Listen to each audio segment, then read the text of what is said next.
Before we move on, I'd like to take a minute and talk about the importance of analytics. Now, in this course, I'm actually going to focus a lot on analytical principles of aerodynamics. And I think that's really important. If you understand the analytics, you will understand aerodynamics at a much deeper level than you would if you only understood the experimental or the computational side of it. So we're going to spend time in thin airfoil theory, for example, and lifting line theory. We're probably going to go into those a bit more deep or more deeply than other aerodynamic courses would. And that's because there's so much that you can learn from those, so much intuition that can be gained by understanding the analytical principles underlying aerodynamics. Let me give you an example. Let's say that you've got a property that's triangular shaped, and you know the length of this fence here is A, and the length of this fence here is B, and you need to add a fence that's going to connect this your other two fences to fill in your property here. Now, how would you figure out the length of that fence? We'll call it C. Let's pretend for a minute that you don't know anything about the Pythagorean theorem. How would you figure this out? Well, probably you'd end up just walking out to the corner of your property and walking along the edge of your property there with a ruler, measuring tape, and actually measuring it, right? That's one of the ways that you could figure that out if you didn't know the Pythagorean theorem.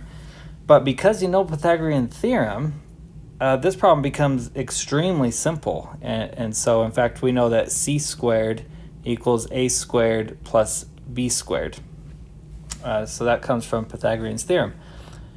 So because we know this theorem, we can actually solve the length of any right triangle, or one of the sides of any right triangle because of this equation.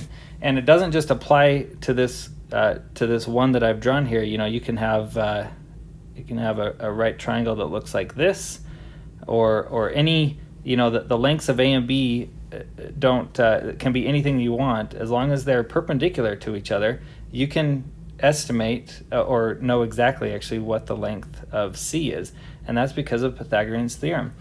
So in a similar way, I see a lot of people navigating the world of aerodynamics where they don't understand the theory, and so they spend a lot of time, in my opinion, wasting a lot of time using computational fluid dynamics, CFD, or running wind tunnel tests to try to learn, you know, what the length of C is here in this example, because they don't know any other way to get it. Now, we're going to find out that we have to make some simplifications when we go to analytic aerodynamics. We're going to have to assume that angles are small, or there are small deviations in this or that.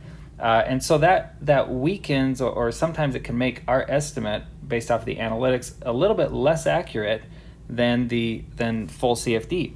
But even in that case, there's still a lot of value to understanding the analytics.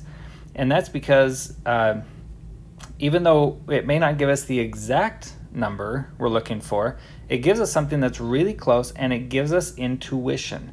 That's really what it's giving us, is intuition that if I increase the wingspan by 5%, my drag is going to decrease by X%. It can give us that kind of intuition where somebody who only has CFD at their disposal, or only knows how to solve this problem using CFD, they don't have that kind of intuition. In fact, it'd be similar to them having a solution here. So, for example, one of the solutions to the Pythagorean's theorem is a 3, 4, 5 triangle, right? So if A equals 3, B equals 4, then C equals 5, and you can verify that.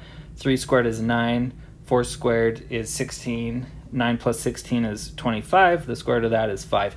So a 3, 4, 5 triangle is one solution to this, but that's only one triangle. See, actually Pythagorean's theorem applies to a lot of different triangle geometries, and 3, 4, 5 is only one of the infinite number of solutions out there.